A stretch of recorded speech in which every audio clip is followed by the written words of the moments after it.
Au départ, c'est mes grands-parents qui avaient des oliviers donc, de famille, que mes parents ont récupéré avec un voisin. Donc, ils se sont lancés pour rattraper ces oliviers qui partaient à l'abandon.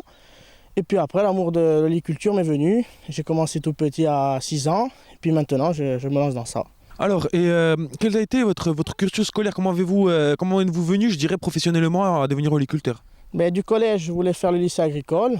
Puis j'ai fait mes 3 ans au lycée agricole où j'ai eu mon bac.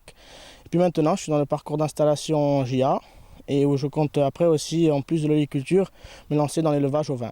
Alors, et quelles sont je dirais, les difficultés de l'oliviculture? Maintenant, les saisons sont décalées, c'est de plus en plus dur. Mais bon, ça a quand même son avantage, ses inconvénients par rapport au temps. Et donc la rente est plus dure qu'avant.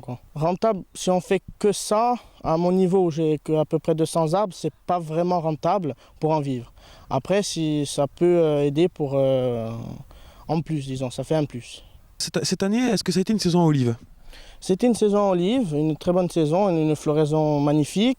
Les olives étaient très belles, mais vu la chaleur qu'il a fait tout l'été, plus toute cette pluie, les olives étaient remplies d'eau, ça fait que le rendement il est presque déduit de moitié. Il faut aussi rappeler que l'olivier, ça fonctionne 1 an sur 2, c'est ça? Donc c'est 1 an sur 2. Donc l'année dernière, on a eu une petite année où quelques oliviers étaient chargés, mais c'était vraiment très très peu.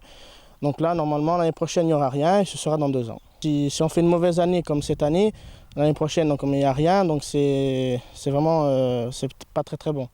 Et quelles sont les variétés d'olives que vous cultivez? Moi, c'est essentiellement de la Sabine. Et quelle est sa caractéristique?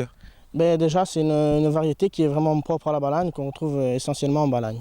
On peut parler d'un métier passion. Oui, vraiment, j'ai vraiment la passion. Donc, disons, me lever le matin tôt, sous la pluie, sous la neige, quand il y a de la casse donc à ranger, c'est vraiment une passion. Pour faire ces métiers-là, il faut vraiment être passionné. Alors, et vous travaillez avec la coopérative oléicole.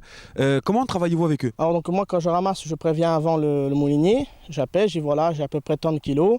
Et quand, ça dépend de la période, des fois c'est toutes les semaines, donc je descends n'importe quand. Puis quand c'est des périodes comme maintenant où il arrive que les olives des filets, j'appelle pour prendre un rendez-vous. Alors, quels sont les avantages de travailler en coopérative comme ça? Le gros avantage, c'est que moi, par exemple, ça va très vite, donc je ramasse, je laisse mes olives, puis une fois qu'elles sont faites, il m'appelle, il me dit de venir chercher mon huile et c'est vraiment le top. Qu'est-ce qui manquerait dans cette profession pour devenir plus rentable, pour être mieux encore valorisé?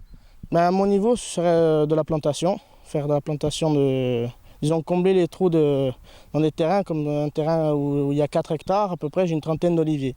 Donc l'avantage, ça aurait été de planter pour avoir déjà valoriser la plantation. Justement, comment la valoriser, cette plantation? En faisant, déjà en améliorant le terrain qu'il faut nettoyer, arranger, labourer, puis après planter des nouveaux oliviers.